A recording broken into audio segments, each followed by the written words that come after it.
Why, hello, everybody, and welcome back. I am your host, Random Randy. Welcome back, whether you're on the YouTube channel or the pod feed. This one is most likely going to be relatively short. I'm just kind of sharing some of what I'm seeing as I'm looking into some things, some strange things that stand out surrounding the old world, surrounding, expositions, this sort of thing.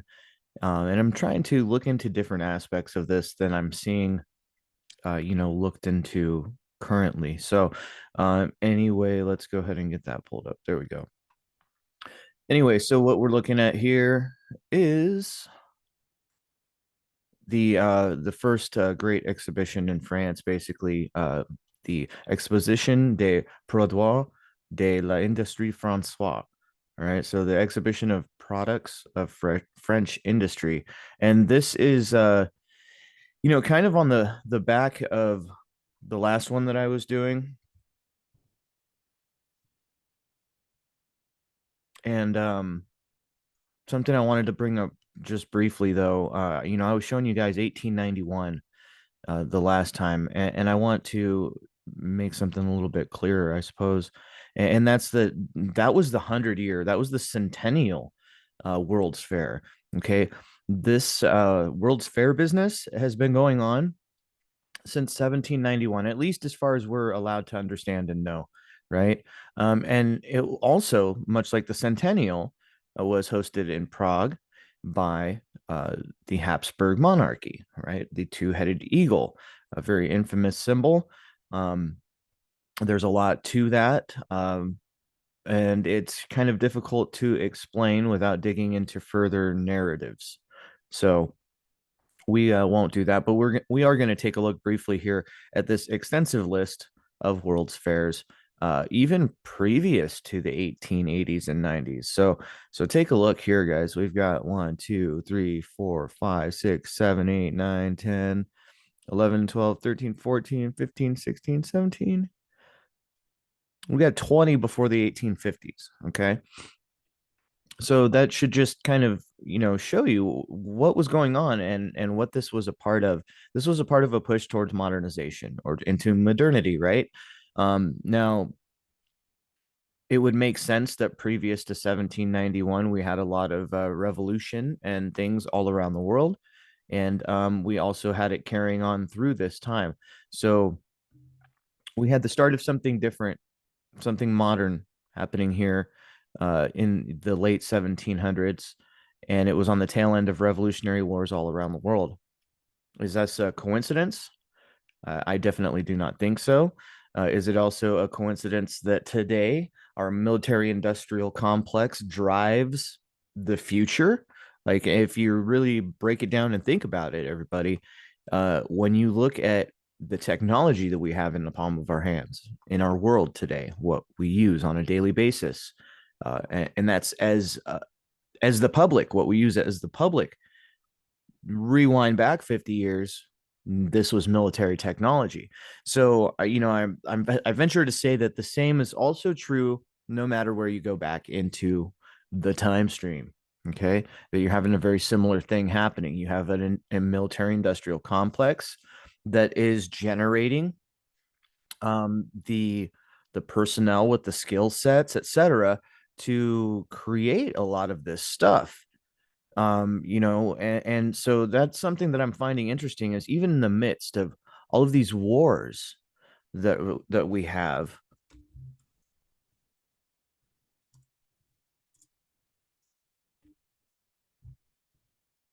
Sorry about that, but I just wanted to demonstrate with just a few simple lists, guys.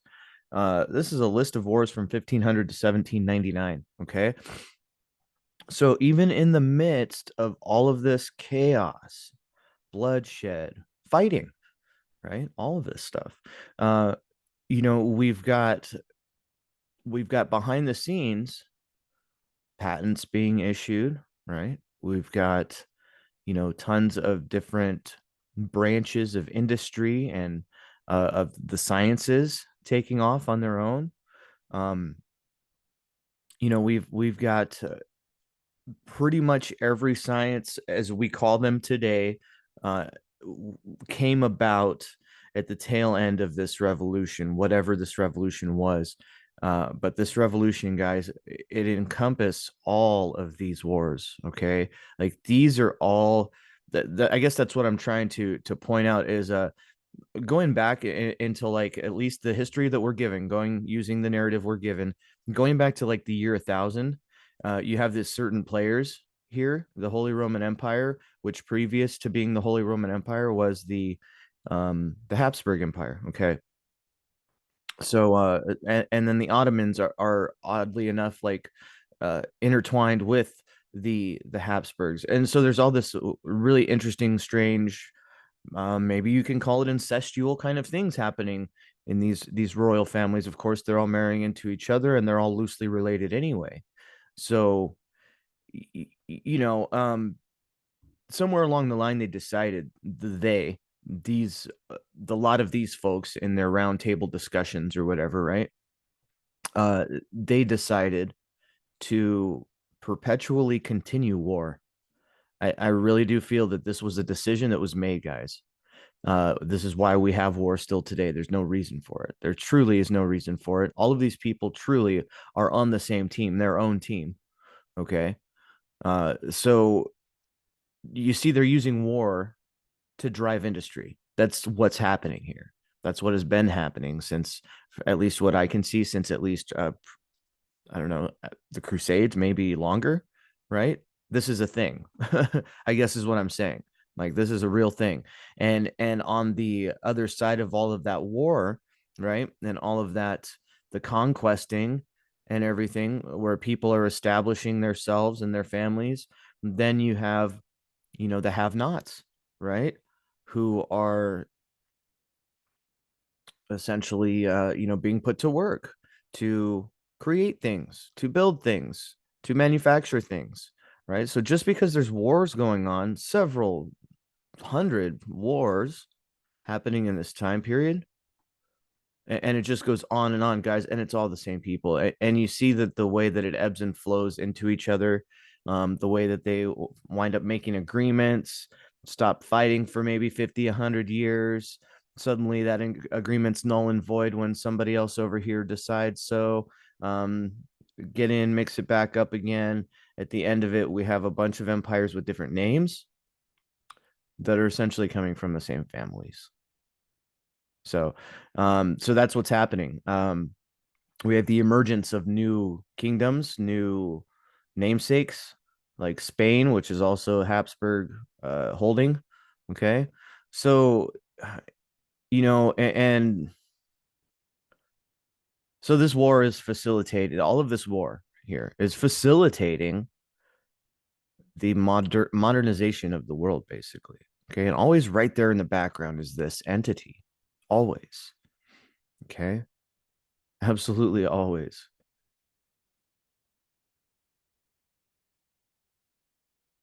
And of course, even some of the cities that are supposedly free imperial cities, we still see the same symbolism at the Tsardom of Russia. So, what are we really looking at here? Like, look at this, guys. You really want to believe that Germany and Russia are fighting each other when they're the same family? So, these are some things that just, kind of demand our attention and understanding what's going on in these times, in these places. Okay, there's definitely a reason for certain colors being used, for certain iconography being used. Okay,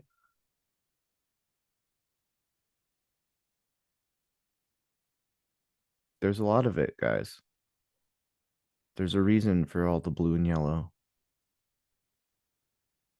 all the eagles, the two-headed and otherwise.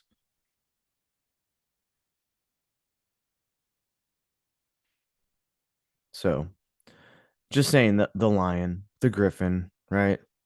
When we see what we're being kind of pushed into understanding as Tartaria, may very well be just the influence of the Venetian power center, because they also use the lion griffin.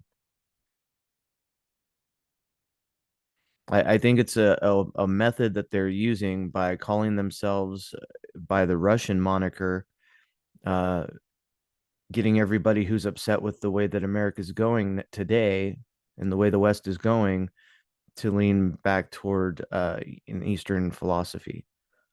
And by Eastern philosophy, I guess I mean, Marxism and socialism. And meanwhile, this same power structure that has always run things, that has always been in the background, uh, you know, carrying on these Venetians, right? And then, all these other families, uh, Bohemian, Holy Roman, Germanic, uh, you know, and that's something else that's important to understand too about Tartaria and about the Khanate is many of these Khans, they were Caucasian. They were, redheaded, tall statured folks governing areas all around the world. Um, and those Khanates may very well have been just another branch of of these monarchies, of these oligarchies, basically, right? That's really all it's ever been behind the scenes, is an oligarchy. The haves, you know lording over the have-nots. That's not changed. So anyway, 1791 Habsburg monarchy. Now there's some interesting, side notes to this World's Fair in 1791. We have Mozart writing his final opera, right? So, I can't help but question the entire history that we've been handed, being that it's coming out of the era of all of this war. So with all of this war, we have the rewriting of so many histories and so many ancient pasts and things, right? In all, like, in every victory or defeat that has taken place in one of these wars, a group of people's stories were relegated to dust, right? I think that that's safe to say. I think that that's safe to understand about war. That that's also the other purpose for it, to rewrite things. So then when we look at this list and we're like, oh, well, Mozart wrote his final opera, guys. Like, that's a neat little fact, right? But is it? Like, is it really? What was before? We don't know. Look at all this destruction taking place. All this one family usurping another, all these moves being made. How can we really have any kind of faith or understanding in anything aside from, to be quite honest, aside from our tales of old, and our fairy tales, I guess, our myths, our mythos. I think that we have like the smallest piece of the truth available to us through those things. um and I think there's also somewhat of a piece of truth embedded in all of this madness that has been happening for hundreds of years. And I feel that ultimately, and some people may disagree with this, I feel that ultimately there is a reason and a purpose for all of this, and that is the driving of human society to perform certain tasks. um, and what do we see that came out of all of this war? We see the switch to modernity and the digital era. So maybe that was what the plan was all along, right? Maybe we had gotten all the way to the maxed out version of, some call it steampunk, I call it analog. Maybe we'd max that out, right? And it was time to move into the digital era, the time of the neon gods, right? That we're in today. And I mean, just look at this, guys. Very few of these were peasant wars, okay? And if they were peasant wars, listen, these people with the top flags were just telling their lessers to do battle with each other. This could have all just been entertainment for some people. And it's so we have the Habsburg monarchy versus the frontiersmen. Well, we have no idea who these frontiersmen are, right? We have no further notation on who the Spanish peasants were, Swedish peasants, sorry. but they sure did. There sure were a lot of unhappy peasants right in the middle of all this war. I wonder why. Wonder why they were unhappy, right? So, as you can see, these wars are just endless, on and on and on. But after looking and seeing how just false and fake the news is coming out of the eastern side of the world when it comes to war and things today, how do we know that any of this is exactly what they're telling us it is? I don't think we do. Um, but occasionally we have rebels, right? The Ottoman Empire and Bulgarian rebels, Catalan rebels, right? So people stood up for themselves, but they got just wiped out by this thing. The Macedonian rebels wiped out. Okay. And this is all happening right around the time where we see the Revolutionary Wars.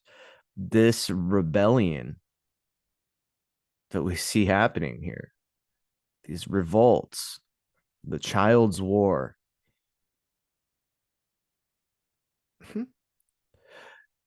it was the Mughal Empire versus the East India Company, right? So you see what's happening here is this corporations, these companies are taking everything over in their own name, and and with the help of good old black and yellow, right? Good old red, white, and blue, right? And I think that there is some mix up here in who exactly was on whose side when it comes to some of this. Because there's some evidence that suggests that the Ottoman Empire was actually heavily invested by the Habsburg monarchy and friends. So, oh, so it's interesting stuff, right? All these rebellions, the 9 Years' War. I mean, this is all one big, huge war, guys. All of this. Or all right, listen, at a minimum, a series of dominoes falling, creating more falling dominoes, right? Like, look at this, on and on and on. And it goes region by region, right? And the thing that's interesting is over here when you're looking at all of this, you're not seeing what's happening. Here we go. Until 1600, we start to see the United States versus the Navajo, right? Okay. And keep in mind, it took Spain, Mexico, the United States. So these are all, in my opinion, groups or leaders assigned by like Rome, by the ruling corporate entity underneath everything. That has always been there, and I think it will be. So uh, it took all of these principalities to push these native people who'd been there for who only knows how long. You see the size of the herds of the buffalo. And these people could have been living on these plains indefinitely with no problems, um, no problems at all until all these folks came along. So see these rebellions, guys, all around. There is a hornet's nest of being poked in the last uh, full on 1,000 years. It has kind of, it appears, been a nonstop rebellion and usurpment and onward and over and over again. So, but all right, so then getting into the 1600s, and the Tsardom of Russia is like stomping on the peasants, right? The Commonwealth over here with their little, not two-headed eagle, but two separate ones, uh, stomping on the Polish nobility, right? So there's power struggle. And then we have things like this, guys, and I wonder about these particular types of wars and things. Okay. Um, like as if these might not have just been bloodletting battles. because these people were family, guys. All these people are family. All these people are in touch with each other. All these people are profiting off of each other's manufacturing and so on. So they're just creating means to use everything that they've been collecting up, and because underneath all of this, guys, we have the Bank of England. You know, we have the bank that's funding the Holy Roman Empire, which is essentially, you can call it the Habsburg family. These are like banking families. These are like merchant flags, merchant family flags. You can look at them like that. These commonwealths, these are trade agreement areas fighting with each other for the rights to more. So, and then we get back up into 1615, and the Holy Roman Empire's got to put them peasants down, right? Because the peasants start seeing everybody else is fighting with everybody, and they're like, no, we want in on this. But so I mean, like, look up here. We had Spain supporting Wolfgang William. See, they're just playing war games up here. This is what's going on. War games, name changes. We have the look at this. We have the Protestant states and allies. Look at this. So for 2 years, Bohemia was like, okay, listen, we're going to be Protestant. And then after 1620, they're like, well, wait a minute. No, no, we're Roman Catholic now. So somewhere along the lines, people are being bought out, switching sides, playing one side against the other in this 30 years war. And meanwhile, during the 30 years war, we have the King Conquest, right? So this is a worldwide changeover that is happening at this time. This is the evidence right here. How would any of this make sense if it wasn't an epic power switch? Because like the further and further back you go, it's like there's only in the beginning up here, there's only a few, well, not maybe not up here, but in like the year 1000, there's only a few big players. So I mean, on a really organic level, yes, they could be, procreating, extending their families. Family disagreement within family disagreement leads all the way down here. But I've got to wonder, all of these disagreements, and these aren't just inter-family scuffles, right? Like these are more than likely like motivated by like morals and things like that, right? So some other kind of egregore thought form behind everything. You can call it good and evil. You can call it right and wrong. You can call it left and right, right? And the Holy Roman Empire with its two-headed eagle is definitely playing both sides. Definitely. 100% playing both sides.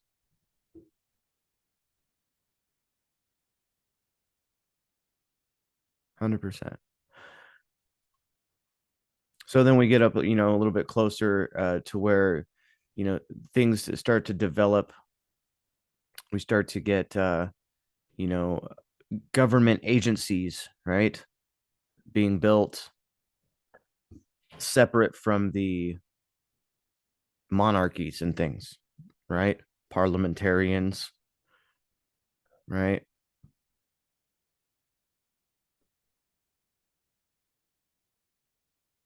The Crimean Tatars. So we had rioters at 1648. What was this uprising? Why were they pissed? Right? The salt riot. Okay, yeah. Supposedly, what did they ran out of salt, right? Or sorry, the price of salt jumped up. This is out of control, guys. This price of salt is too high. Rebellion. I don't think so. I don't think so. This is happening because there's a change in times, and these people do not want it. The mob does not want it. The mob has been at war for a freaking 600 years already being put into these other kings' wars. They're sick of it by this point. Sick of it. Just sick of it. Now, something I wanted to also show that the kind of lens to this idea of like a power switch is when looking into this industrial exposition in France. I go down here and I'm reading through the background, right? How the exhibitions began, 1798, uh, start after the French Revolution. Um, they trace their origins in several cities in Europe in the Middle Ages. Okay, starting with 1790, 92, 93. So starting with these festivals. Now, I'm of the mind that these festivals, Festival of the Federation, this is when they felt they had won. They, right? The they as we think of them now, I guess. This is when they felt they had won. And I'll point out some more reasons as to why I think that's the case here in just a second. The celebrations of the new republic helped unite the people, right? They're trying to show the people the good out of that they've gotten out of all this hundreds of years of war, right? So this is going to be any inventions taken over by the cause, right? That have been scooped up and set on for the last 500 years or developed in secret. They've got a lot of things going on. This military industrial power was a major thing even back in these days.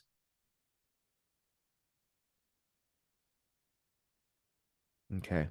So, something I'm going to point out, and this is where it gets kind of strange, all right, because I've never seen this time period referred to this way before. Now, the first exhibition, of course, would have been the Champ de Mars. Uh,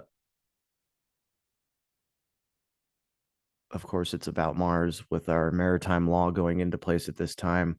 I think that however you want to look at it, guys, whether flat earthers are right and these Martians are just underground lizard people, or uh, whether the Martians actually did come from a planet out there, a spinning space ball in space, and flex their power muscles for the last 600 years, leading to this victory that they felt that they could then roll out this festival of supreme being and even indeed the festival of the foundation of the republic.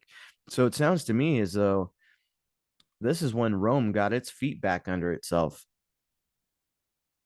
Shadow Rome, right? Got its feet back under itself. Finally back again in the late 1700s after it seems up to 700 years of war. Now, we're told what has happened between the year 0 and the year 1000. I don't know that any of that's legit.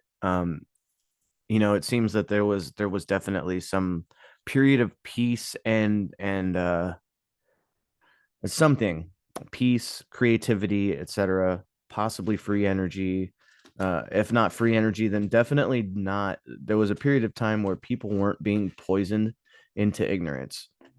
People weren't being poisoned with their food, water, everything else. There was a period when things were as most people feel they should be, where we were living in tune with nature. Uh, so perhaps, the way that we're told Rome got its own feet back under itself about the year like 600. I don't, maybe that didn't happen. Who knows? It's interesting. But anyway, I was getting a little sidetracked by a thought there. So let's look at this here. Okay, the directory approved, and on 9 Fructidor year six. So the year six they're saying is 1798. So that would mean the year one by this year one would be 1792. I wonder what happened in 1792.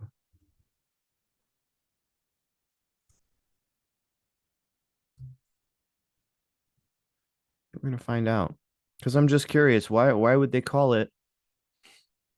Why would they call it year six? Let's check it out. Historical events on this day in 1792. Okay. Russia and Turkey signed Peace of Jassy. Oh, okay. Austria and Prussia signed Anti-French Covenant. So, it does also seem to me that the French were the rebellion at a certain point, and they've been rebranded. There's been a lot of rebranding done so that we won't really know who was upset with what and why and who was fighting for whose rights or whatever. But to see that Austria and Prussia are signing an anti-French covenant, and we've seen who the Austrians are, right? Didn't we? We saw who the Austrians are.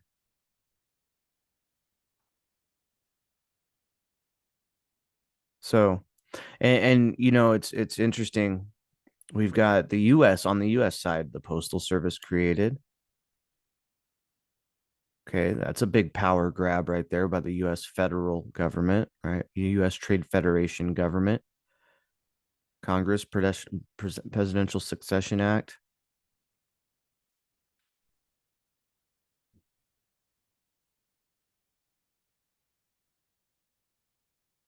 Oranges were introduced to Hawaii. I'll be that's something. How about that? King Gustav was killed on March 16th. Well, I don't know. I don't know, guys. On April 5th, he cast the first presidential veto. Nice. Amidst the French Revolution, France declares war on.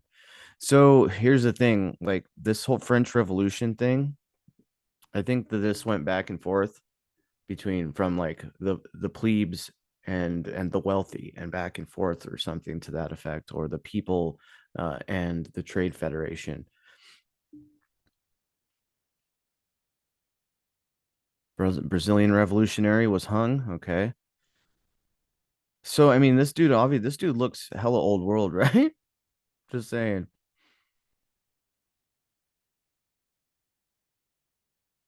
And we have the a little bit of a new version of math and astronomy popping out at this time. Interesting.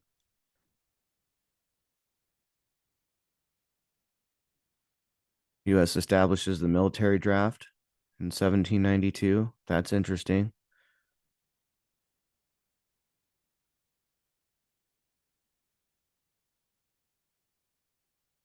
Hmm. Did it really? 15,000. I really wonder sometimes about these natural events. Mount Yunzen on Japan's Shimabara Peninsula erupts, creating a tsunami killing 15,000. Incredible. On June 13th, King Louis the 16th dismisses the French government. He said, "Get out of my house, guys." So there's a lot. See, there's a lot of things happening. A lot of stuff put up in the air and just changing hands. Lots of things changing hands. A large scale insurrection against the French monarchy occurs in Paris. Now, here's the interesting thing about when you see a big insurrection happening. I'd imagine, guys, that when we're looking at insurrections of a large scale, we have some agent provocateurs in place and people kind of directing and leading this to either minimize the damage or keep it contained within a certain aspect or a certain direction. Okay. Um, you got to remember that the folks in charge call it Shadow Rome, call it, the man, whatever you want to call it. These folks or this entity understands human nature and is keen on directing it so that it flows a certain way. Okay.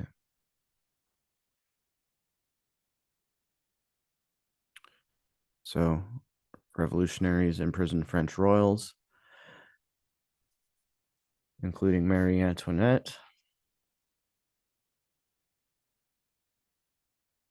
And on 9/11, the French blue gem, later the Hope Diamond, is stolen with other French crown jewels in Paris during the Reign of Terror.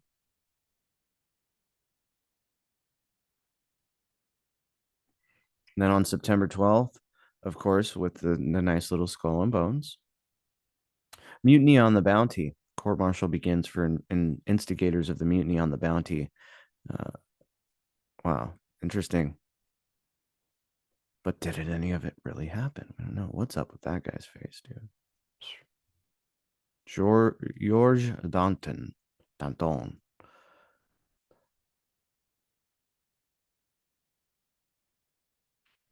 The formal abolition of the French monarchy on September 21st. First. Changing hands. October 12th, the first celebration of Columbus Day in the US held in New York. Of course it would be. So 1792, guys. 1792 would have been the year one based on this description. And I really wonder about this. What is going on with that?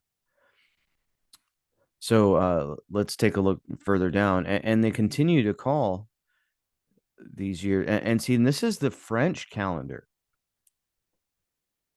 So what is going on in France that it would be called the year one? And Columbus Day is started that same year? Wait a minute. You know, we do have a power transition in French. Day one of the short-lived French Republican calendar. There it is. September 22nd, declared in 1793, abandoned in 1806. Day one of the short-lived French Republican calendar.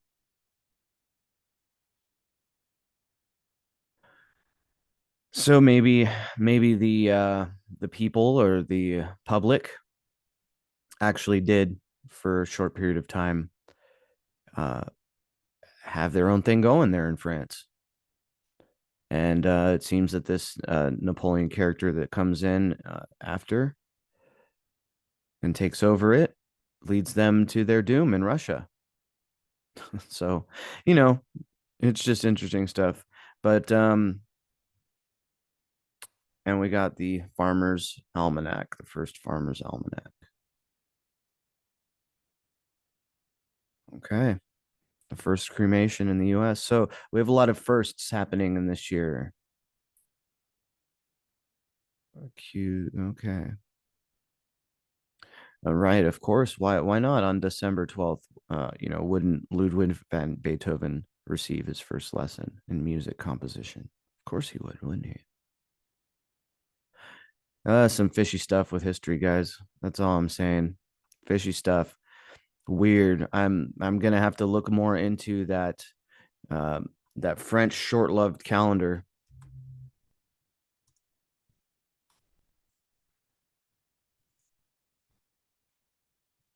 And we'll just do it right now. Since I'm already down in the rabbit hole with y'all, we might as well take a look. And it's gonna be buried. The French Republic calendar. They had their own revolutionary calendar, okay? They were doing things. They were going places. That's something. A day in French. So the French calendar, the French Republican revolutionary calendar is what we're looking at. I wonder what the French Revolution is actually covering up on another level, so much going on during all of these times behind the scenes, so much. And we'll have to get into uh the restoration of France after this point, in another episode. Um, yeah. So anyway, that went a little long, but I just was really hoping to kind of point a few things out, bring you guys with me on a look through of some of this stuff. I never know what insight some folks might have um, on some of these things. I'm just wading through it, much like all of you are, in a hopes to have a better picture of what has happened, in the past and why. Um, in an effort to project into our future some lessons that maybe we won't have to learn and make ourselves, right? So anyway, much love to everybody out there. That got a lot longer than I had anticipated. So I'll be back with some short stuff here probably soon. Much love to everybody. Hope the information finds you well. And feel free and like, subscribe, do all that fun stuff. And furthermore, comment if there's anything that you'd like to see dug into or anything just strange to you in your local area. Please go ahead and send me an email at randomfracts@gmail.com, or you can just throw that comment right into the youtube.com/@randomfracts, Instagram @randomfracts. Thanks, everybody.